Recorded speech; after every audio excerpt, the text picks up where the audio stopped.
Au nom du Père, et du Fils, et du Saint-Esprit. Amen.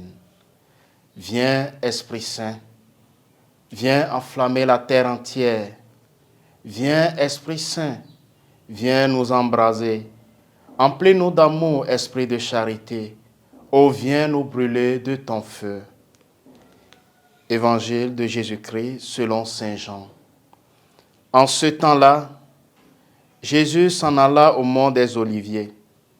Dès l'aurore, il retourna au temple. Comme tout le peuple venait à lui, il s'assit et se mit à enseigner. Les scribes et les pharisiens lui amènent une femme qu'on avait surprise en situation d'adultère. Ils la mettent au milieu et disent à Jésus, « Maître, cette femme a été surprise en flagrant délit d'adultère.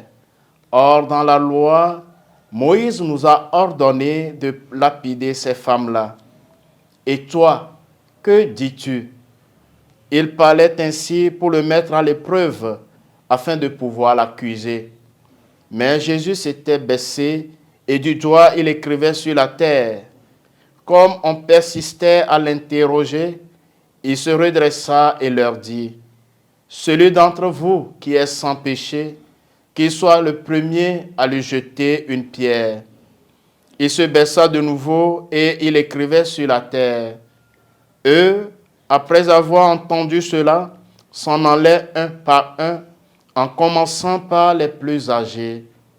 Jésus resta seul avec la femme toujours là au milieu.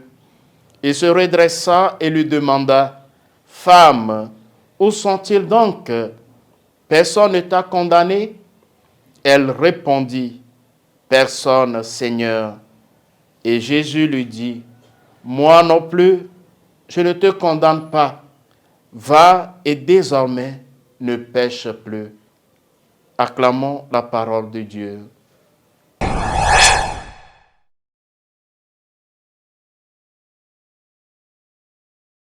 Chers frères et sœurs bien-aimés, en ce lundi 27 mars 2023, lundi de la 5e semaine de Carême année A, les lectures nous invitent à contempler la figure du prophète Daniel, emplie de la sagesse de Dieu et celle de Jésus.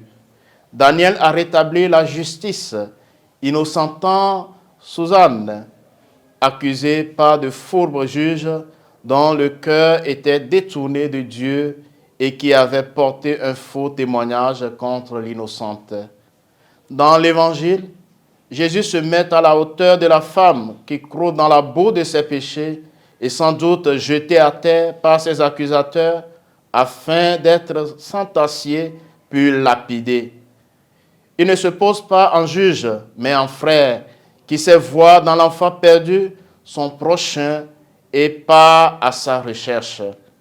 Les accusateurs de cette femme adultère, face à l'expérience de leur propre faiblesse et à l'aveu intérieur de leur finitude, vont faire le choix d'écouter le maître qui a parlé à leur cœur et leur a demandé de faire leur examen de conscience.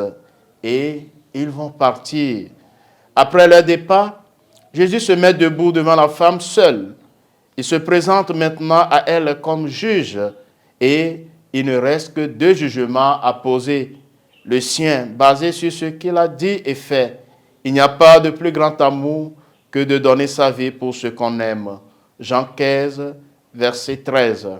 Et le jugement que la femme adultère posera alors sur elle-même. Pécheresse, restaurée dans sa dignité d'enfant de Dieu, sauvée et appelée à suivre le Christ. Le Christ l'ouvre à la vraie vie. Aujourd'hui encore, Jésus vient aussi à notre rencontre et nous rappelle qu'il est notre seul juge, un juge aimant, miséricordieux et qui veut notre bonheur.